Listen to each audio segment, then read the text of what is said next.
Brought to you by Moonbeam Multimedia.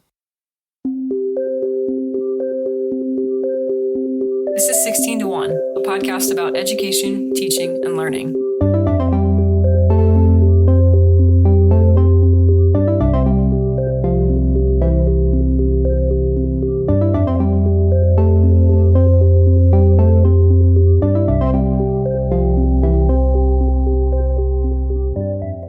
Hello. Hey. Welcome to August. Yes. It's still August. It is. It's your last week of freedom before you head back. Moving on up. Getting ready for the school year. Yep. Got my back to school supplies. Yeah. It was a pair of scissors, a small pack of pencils.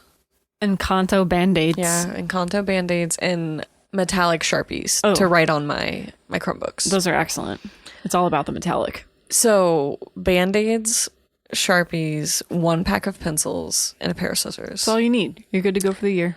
I'm ready. And I am doing a Kroger pickup of my snacks. I really hope that you get the Baby Yoda lunch box eventually. I was really hoping you'd go for that. I should have used my Target coupon on that, huh? Yeah. Well, probably. I've also just rounded out my school year by just leaning into who I really am. And I bought a pair of black jeans that are like 90s kind of fit. Mm-hmm. So I'm just being who I really am. You're rocking it. You know? I also bought a pair of jeggings. I don't know who I am anymore. Jeggings? Yeah. Yeah, they're like joggers, but denim. Denim joggers. Leggings. Jogger. I don't know what they call them. I've just decided I'm going to wear what I want. Okay, good. And I bought only what I needed. No fluff. Very, very minimal back to school. This is year 11. Okay.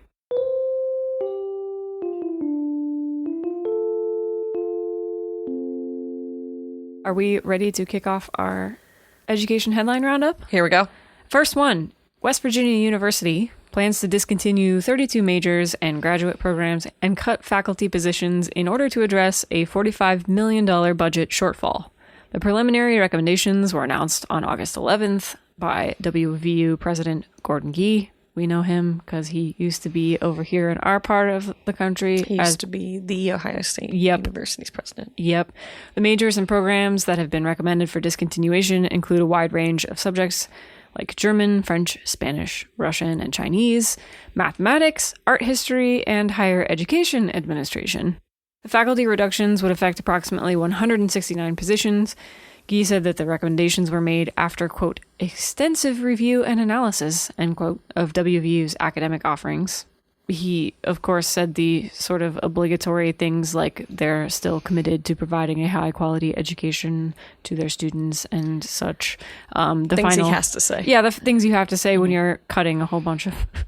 Anyway, the final decisions on which majors will be discontinued will be made by the WVU Board of Governors. Proposed cuts have been met with criticism from some faculty and students who argued that they will harm the quality of education at WVU. This is a trend that we're seeing in higher education. We just talked about this a little bit ago. There are people kind of making arbitrary decisions about what's important. Oftentimes, maybe it's less arbitrary and it's more about what is seen as being economically most impactful or valuable. Basically, like treating education as if the point of it were to generate more economic activity rather than to prepare a human being for the process of living life, which is one of the things I like to harp on. Yep. On the show here. So, not great. Yeah, a lot of colleges and universities are scared right now because of the enrollment cliff, declining enrollment that's going to be happening here in the U.S. in the upcoming years. So we're starting to see a lot of cuts like this, and a lot of them are deeply impacting humanities programming, which is sad to me. So anyway, okay, next headline. Okay. Now we're heading further south. Yes. The Arkansas Department of Education has removed the Advanced Placement African American Studies course from its schools in what the state's professional organization of educators called a last-minute decision. The Arkansas Department of Ed said that the department, this is their quote, encourages the teaching of all American history and supports rigorous courses not based on opinions or indoctrination, end quote. The Arkansas governor, Sarah Huckabee Sanders, signed an executive order in January that prohibits certain lessons on race, specifically targeting, of course, critical race theory. The course was first piloted during the 22-23 school year in just 60 schools and has been expanded to hundreds of additional schools for this next round of pilot courses. It is to be released and available in 24-25 per College Board recommendations all over. And the College Board told ABC in this article that is linked that, quote, throughout the first pilot year, we heard countless stories from the classroom about how this course opened minds, changed lives, and provided a much richer understanding of the country. And that was a quote. Arkansas is getting rid of that course, and in some schools, the announcement came out on Friday, and they started school Monday. So they were struggling to pull that together. Yeah, this is just ongoing political posturing by a certain segment of the right in this country, trying to limit exposure to things like this. I don't know. Yeah, it's sad. It is. This is politicizing education and interfering with the ability of our youth to learn, and it disappoints. It disappoints. It does. Highly polarized. Anyway. Super does, yeah. Yep. Another headline. Yes. Last week, the Biden-Harris administration announced new efforts to strengthen the cybersecurity of K-12 schools in the U.S. These efforts include a pilot program to provide up to $200 million in funding to schools and libraries, and the establishment of a government coordinating council to coordinate cybersecurity efforts across all levels of government. The administration is also releasing a new guidance document to help schools build and sustain core digital infrastructure for learning. Yeah. This is something that a couple years ago, the university that I'm partnered with got hit by a cybersecurity attack. And they had to close down the college for days because of this. Right. That was actually cited in the press release about this. They were talking about learning time lost to cybersecurity attacks. Yeah. And we were talking about this a little bit in last week's episode, Imagining the Future of Education 50 years from now. We talked about as some of these new technologies that we're seeing, and then, we also see ed tech companies trying to kind of pry their way into the education system. We talked about the danger of exposing sensitive information, especially of minors, to programs like this. So cybersecurity for K-12, schools are not always equipped to tackle these questions, and they're not always equipped to evaluate the services that they do use for security, and those things are not always transparent anyway, because no company wants to, for example, talk about how they've been involved in a data breach or something like that. So anyway, this is really difficult stuff to parse, and it kind of requires tech-specific expertise that schools don't always have. So seeing this kind of funding being directed to these problems it's going to be more and more important as more and more technology works its way into the everyday lives of our students. Okay, and then the last headline, we just talked about this. I talked about it in my What I Learned segment from last episode. I talked about my discovery that the private equity firm KKR had acquired Overdrive. That's the makers of popular e-title ebook apps like Libby, which we use from our library, our public library. Just this past week, I learned that KKR is continuing its publishing acquisition charge. The firm has agreed to acquire Simon & Schuster. It's a major book publisher from Paramount Global for $1.62 billion in cash. Whoa. That's the Paramount that makes the TV shows, that Paramount. The deal, which is expected to close in the first half of 2024, will make KKR the largest book publisher in the United States. Simon & Schuster publishes a wide range of books, including fiction, nonfiction, children's books, and textbooks. The company's authors include many notable names, such as Stephen King, J.K. Rowling, and Michelle Obama. The acquisition is a sign of the growing interest of private equity firms in the book publishing industry. The deal has been met with some concerns from authors and publishers who worry that it could lead to higher prices for books and less diversity in the publishing industry. We've seen that very thing play out in KKR's acquisition of Overdrive. Libraries are being priced out of ebook titles, and that's why you and I have to wait 6 months to check out library book titles that we request through our local public libraries. And I wanted to note just another thing about this story, and that's that in 2022, a federal judge blocked the acquisition of Simon & Schuster by Penguin Random House, saying that it would, quote, substantially, end quote, harm competition. KKR seems to be getting around this by having Simon & Schuster remain a standalone private company, but I don't know, man. I don't know how this works. I don't know how this is supposed to be okay when the merger of Penguin Random House and Simon & Schuster is not okay, because it seems to me that if a company owns Overdrive, which has a monopoly on ebook publishing, and they also own a major publishing entity, it's just like, I'm not sure how this doesn't crush competition, but for some reason the other acquisition or the other merger would have. So I don't know. Going to be interesting to see how this goes if the DOJ gets involved, like in the last merger talks. But we'll see. It's a big acquisition and kind of just continues the trend that we were talking about last episode. Unfortunately, consolidation and shittification. Oh, our favorite word. Yeah.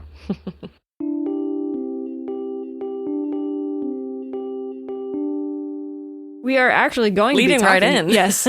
We are going to be talking about publishing in this episode because we are focusing on children's lit and young adult literature. Yeah. That's an industry that hasn't always existed, as you can imagine. Focusing on kids publishing is something that kind of emerged post-Enlightenment and post-literacy, let's just say. Sure. Post-popular literacy. Yep. So we're going to look a little bit at the history of children's lit and young adult literature, what publishing in this industry looks like now, and kind of where we're headed in the future, just because we're stocking up our bookshelves for back to school. Always stocking up our bookshelves. We're going to start by putting together a little timeline for you in the history. Your favorite thing. My way back machine. Well, we got to get the context. Of course. It's all about the context. Okay. Yeah, kick us off. 1658. Okay, we went way back. Long ago. Okay. So 1658. John Amos Comenius. He publishes the Orbis Sensualium Pictus. Oh. The first picture book in children's literature. Huh. It was a major step forward in the development of children's literature, as it was the first book to be specifically designed to teach children about the world around them. Okay. Now, they had to say the title, which was the hard part of the book. The children's book, Orbis Sensualium Pictus. Yeah. Mom, can you grab the Orbis Sensualium Pictus off of my desk, please? I would love to read it. Baby's first book, Orbis Sensualium Pictus. Okay. 1658. Starting off strong, might I add. Yeah. Okay, then what? Well, along comes John Locke, famous, influential Enlightenment philosopher and would-be child psychologist. Would-be. Yeah. Well, he publishes this treatise called Some Thoughts Concerning Education. I like how casual that phrase is. Just some thoughts. Some thoughts. I just had an idea. So this treatise ends up serving as something of a template for early publishing houses, for people publishing books and other educational materials aimed at children. So according to John Locke, who obviously had an outsized influence on the forces of the day, the ideal children's book should be, quote, easy, pleasant, and suited to the child's capacity. Okay, John. End quote. John Locke, as it turns out, is the father of edutainment. He believed... I'm mad you had time to write that line. He really is. Listen to this. He believed that in children's books, quote, the entertainment that the child finds might draw him on and reward his pains in reading, end quote.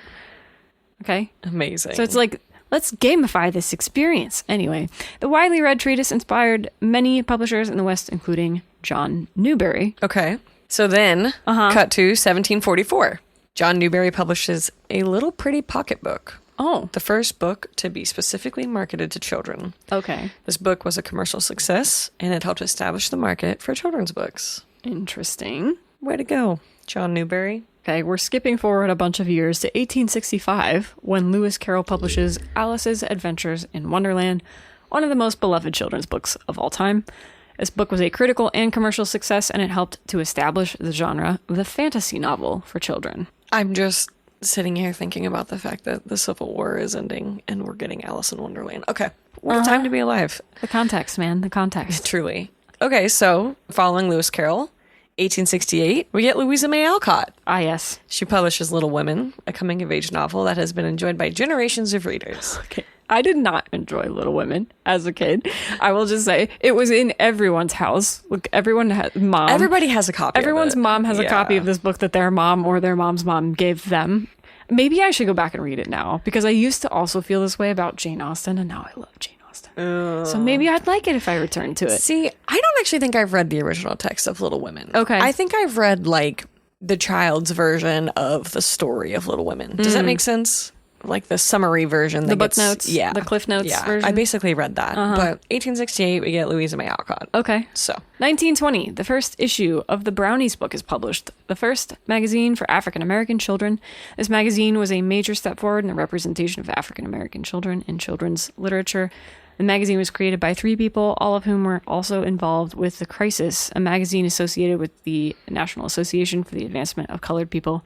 Its editor was W.E.B. Du Bois, one of the founders of the NAACP. Okay, so 1922. Yes. The American Library Association awards the first Newbery Medal, and that honored the year's best children's book. And that book was The Story of Mankind by Hendrik Willem van Loon. The Story of Mankind. I wonder what that was about. And you put that on the shelf right beside the Orbis Sensualium Pictus, and your kid will be asleep in no time. Well, the next one is going to be about a book called Animals of the Bible, a picture book. So we're in good company here, okay? Okay, so the American Library Association, right, and their Newbery Medal. Mm-hmm. So the idea for an award honoring outstanding contributions to children's literature came from Frederick G. Melcher, a former bookseller, who in 1918 became an editor of Publishers Weekly. This award helped to raise the profile of children's literature and to encourage the publication of high-quality children's books. Even today, though, it's a big deal when people win a Newbery. It's a big branding opportunity for the books. And so we've been doing that now for 101 years. Yeah, it lends the genre some power. I feel like I was always excited to read like Caldecott's or Newberries or something like that when I was growing up. I remember my mom being, looking for the books with the medals. Yeah. She's like, we got to find the good ones. Yeah. And it was either one of those two growing up. So, for sure. Yeah. So that's the first one. Uh-huh. So in 1938, as I mentioned, this deals with a book called Animals of the Bible, a picture book. This book is awarded the first Caldecott Medal, which annually recognizes the preceding year's most distinguished American picture book for children. This award obviously helped raise the profile of children's book illustrations and to encourage the publication of books with high-quality illustrations. Cool. Okay. Yeah, illustrations were a big part of my children's literature reading journey. I was very into, there's an illustrator named Graham Bass who did some Lewis Carroll. I think he did the Jabberwocky, and he did a book called Animalia that I read over and over again because of the illustrations. So anyway, Caldecott Medal comes into existence, first awarded in 1938. Okay, jumping ahead. America in the 60s. We get 1967. S.E. Hinton releases The Outsiders. It's considered to be one of the most important young adult books ever released.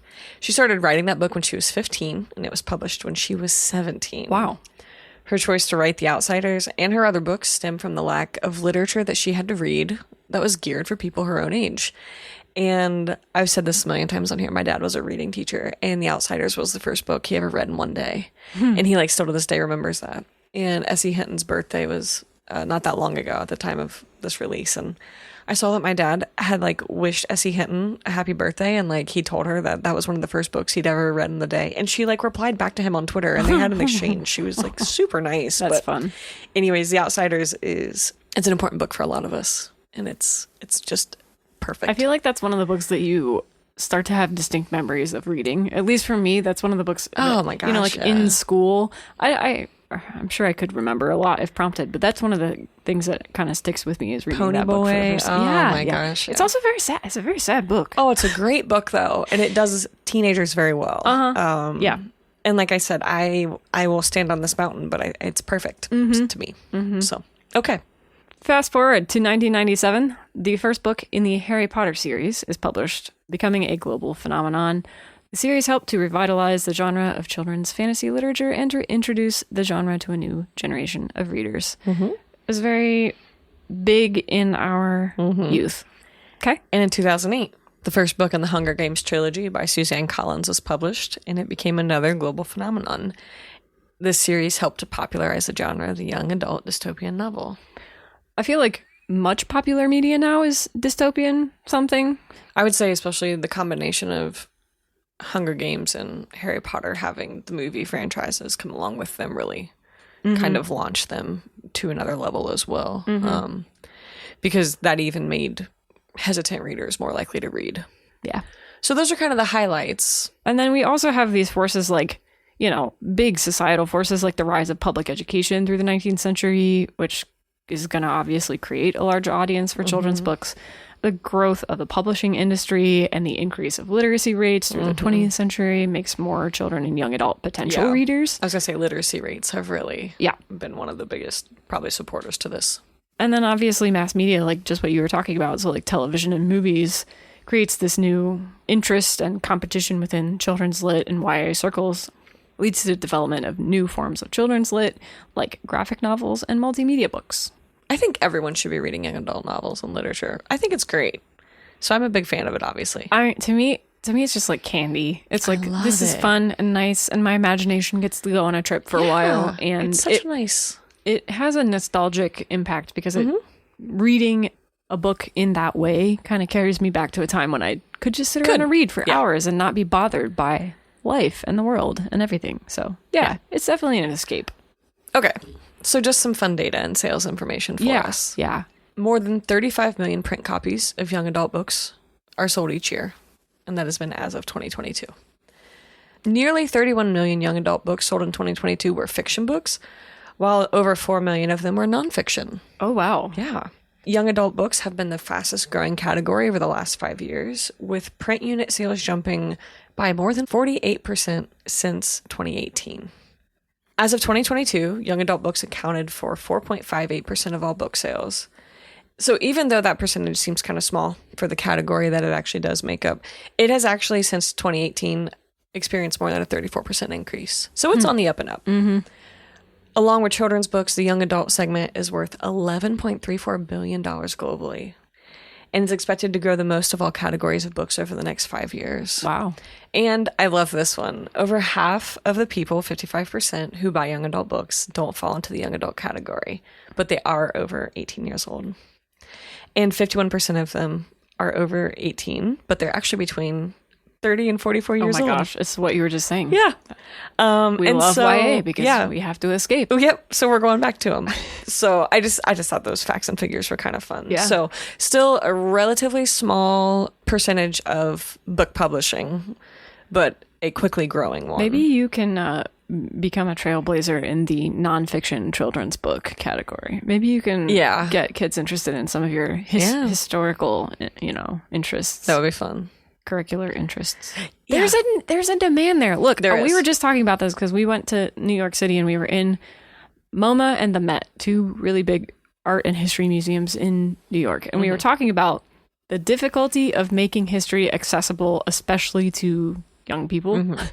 Because we were wandering through the Metropolitan Museum, right? And we just came across some artifact and we started to read the little plate that was next to the artifact. And I'm just like, I don't know half the words in this. And between our advanced degrees, we should be able to read this thing, right? And it's like, if this is inaccessible to us, people who have plenty of educational background, how is this going to be accessible to the people who most need to find it interesting? Yeah. Which is, in my mind, the youth, young people. How do we make history accessible to young people? So anyway, maybe you can become a trailblazing children's literature author. Work on that. Okay. Add it to your list. No pressure. Yeah, no. Okay. So one thing that I love to do in my classroom, obviously, as a high school English teacher, is to walk around and see what my kids have willingly checked out or have willingly brought with them. And this is especially the case because my students do not carry backpacks. So if they've chosen to carry a book, it's an additional literal weight for themselves, right, to keep track of. Only the most dedicated readers. I do have a lot of readers, though. I have a lot of kids who do have books with them. So I thought I would just kind of go through the things that I've seen over time and just kind of what comes in and out of my classroom for whatever reason. Things like Hunger Games, Twilight, Divergent, Harry Potter, they're always come and go. Some years, some of them will become popular again. Some years, others will. It's usually related to more content being released or something like that. But those are staples for sure. My kids love those. I still have kids come in with Lord of the Rings books and things like that too. Of course, John Green and Hank Green. And a lot of my students like to read Jason Reynolds and Jenny Han, Lori Halls Anderson, Sherman Alexie, Chris Kutcher. And what I've seen the most this past year, so the 2022-2023 school year, was Colleen Hoover and Taylor Jenkins Reid. Those were like the two authors I probably saw the most.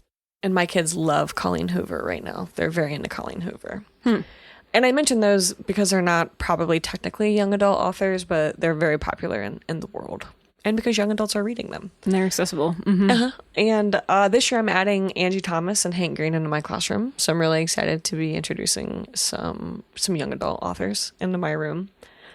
But I would say that books are just like everything. They come and go, and they have bursts of being a fad, and then they slow down again. And so I've I'll go a year and not see anything Harry Potter, and then one year I'll have a couple of kids in the same room reading it. So there's really no telling, Yeah. But those are staples for sure. The Divergent series, my first few years, everyone was into Divergent. I've never read those. I'm going to have to. Yeah. And Twilight does come back around. It's usually it's like a meme now for kids to read it. It's kind of a joke, but I do have some kids still reading it. So just generalizing what I see a lot of fantasy novels in my classroom. Just like broad range fantasy novels. I mean, that's what I was reading when I was that age. So yeah, that's kind of what I see. Just kind of an anecdote of kind of what I see my kids choosing to read. I think it's a very interesting slice of the publishing industry, and YA especially gets treated as the redheaded stepchild of book publishing. And it's because a lot of people in the book world consider it unserious. Yeah. And I'm just like, what could be more serious than writing literature for the people you have an opportunity to turn into lifelong learners? Like, that seems to me to be like the most important part of publishing. I don't know. The fact that it represents such a small slice of the book publishing industry is evidence of this. But it's been treated as this weird like niche thing to write in a way that is accessible to younger learners, and it just seems to me to be really too bad, because there's so much opportunity there to spark passion for reading. That's so important. We need to be able to do more and more of that, especially with what's going on in education right now. Just generally, we need to spark that fire. So anyway, I just want to talk about a few trends and forecasts for the industry over the next decade as we are researching.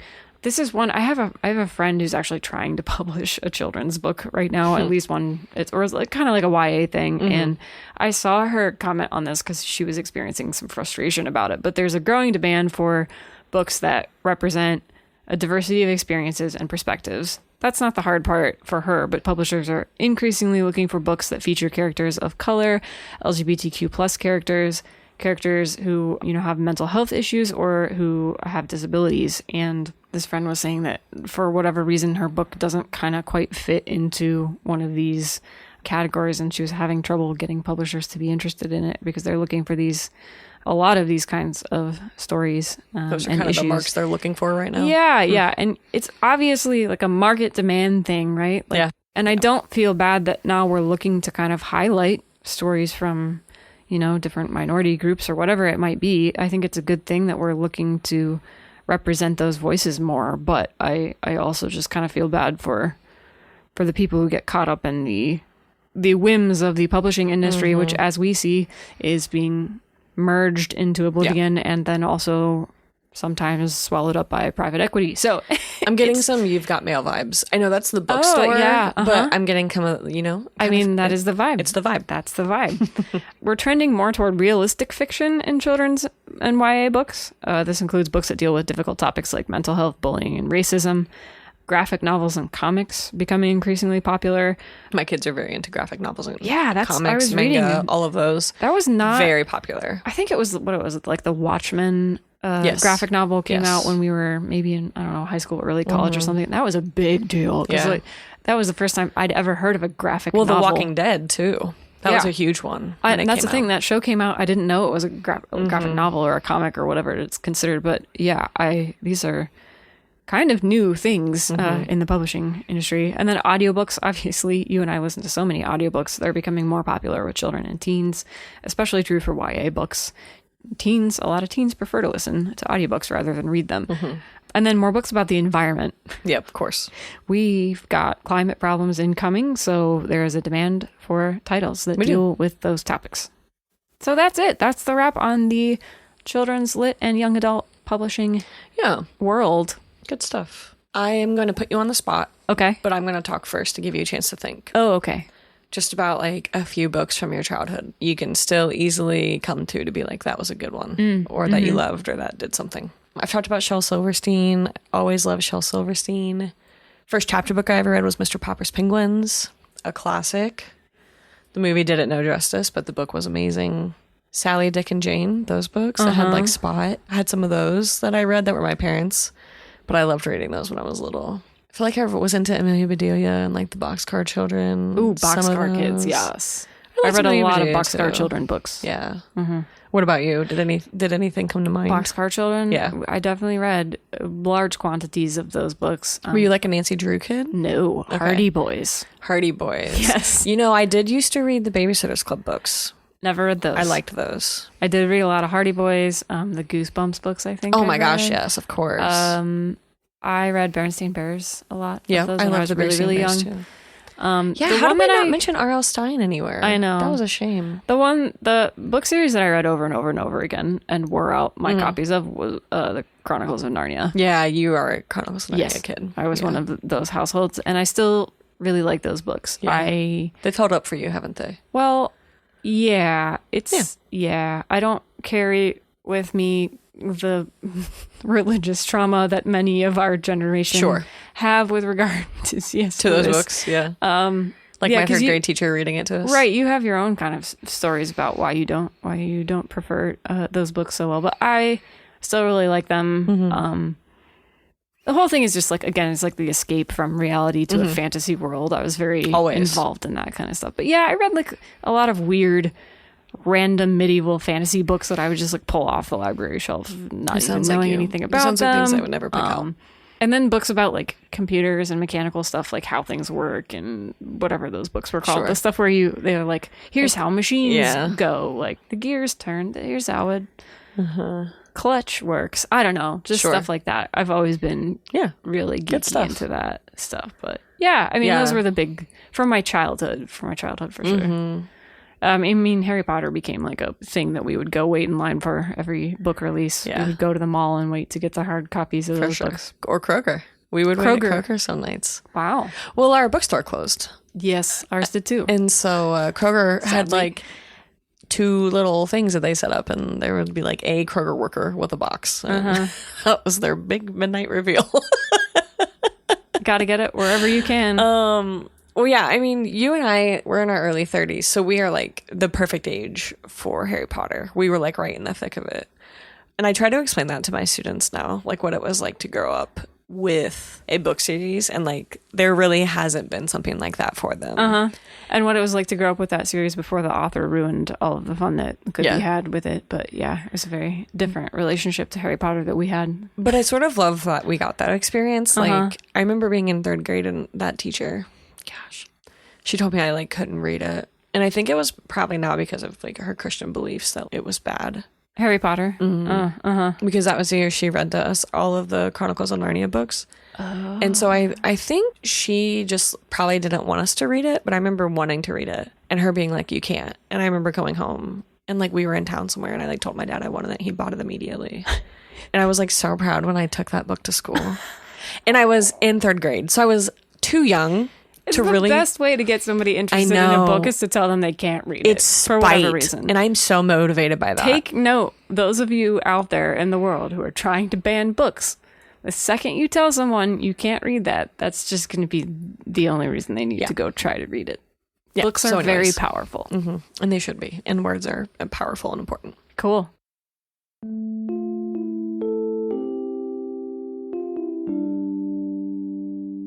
Should we go to our fill in the blank section? Let's do it. Last show's question.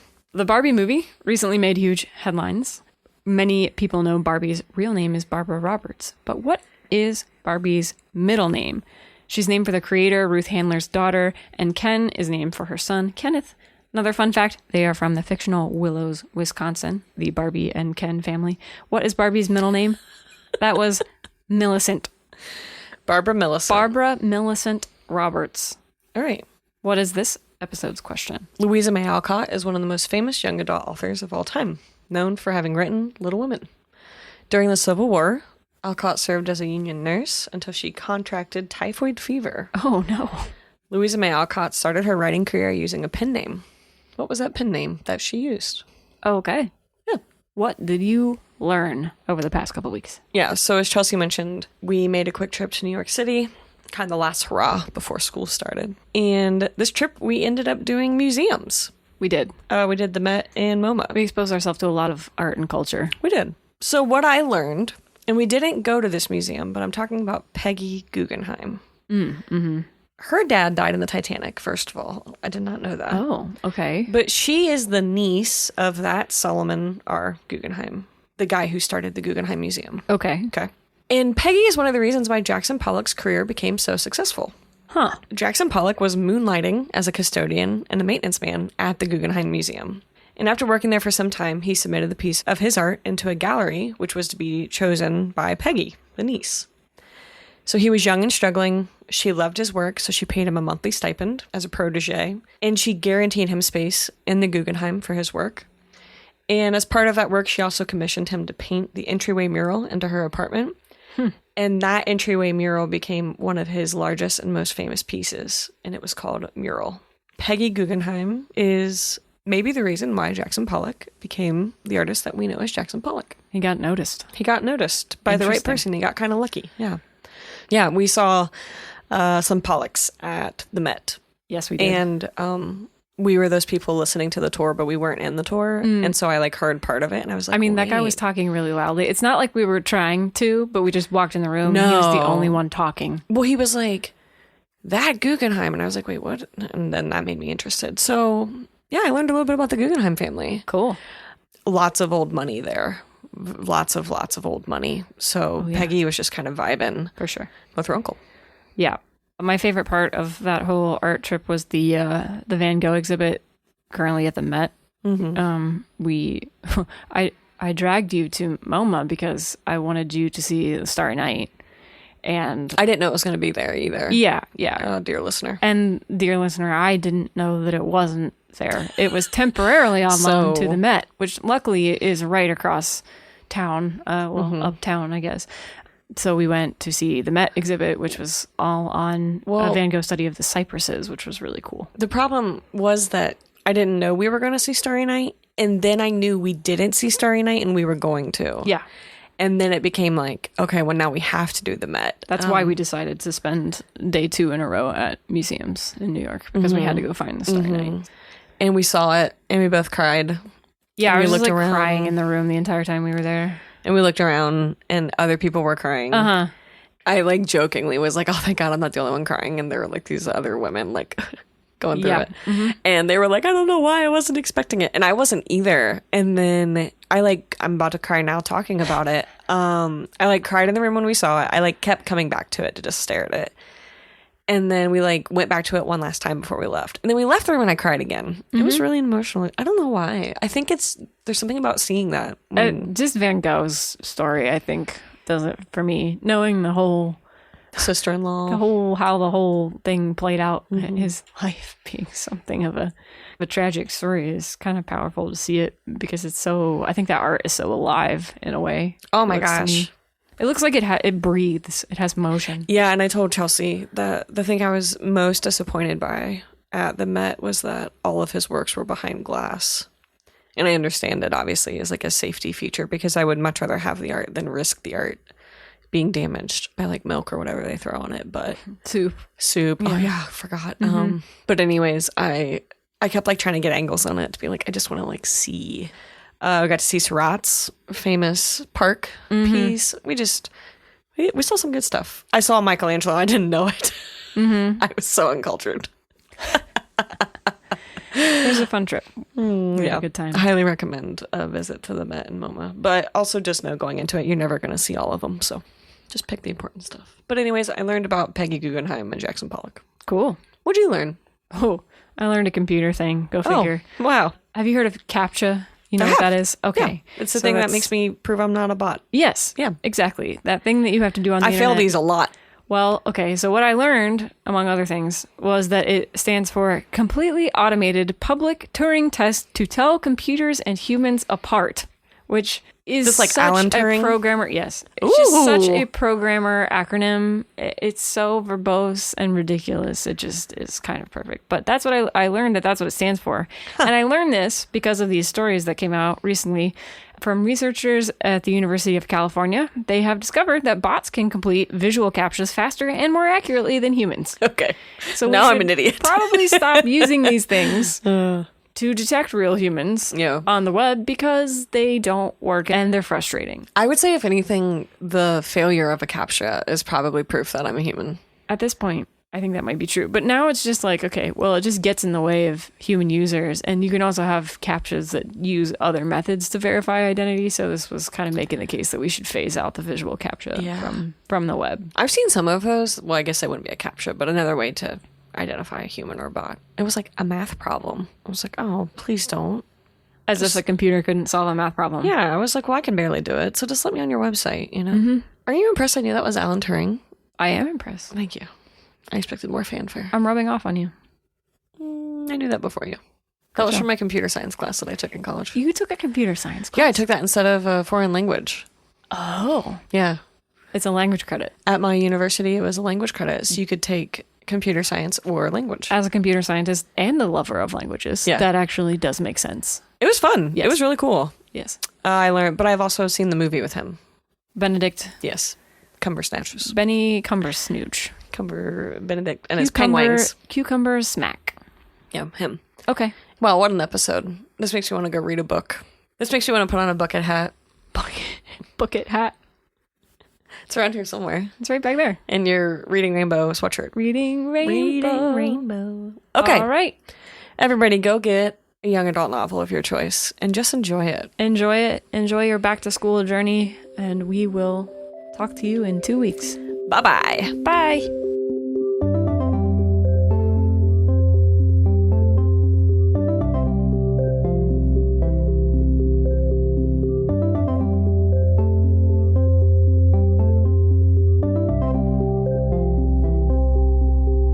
Hey listeners, thanks for supporting 16 to 1. We're your co-hosts. I'm Chelsea Adams. And I'm Katie Day. Find our show notes, archives, and resources, sign up for our newsletter, or get in touch with us via the contact form at 16to1.com, all spelled out. We are so grateful for our listener support. If you enjoyed this episode, please consider subscribing to the show and telling your friends or colleagues about it. The show is edited and produced by you, Chelsea Adams, and you're also responsible for our show's music. And you, Katie Day, serve as lead researcher and social media manager. Thanks again for listening, and we'll catch you next show.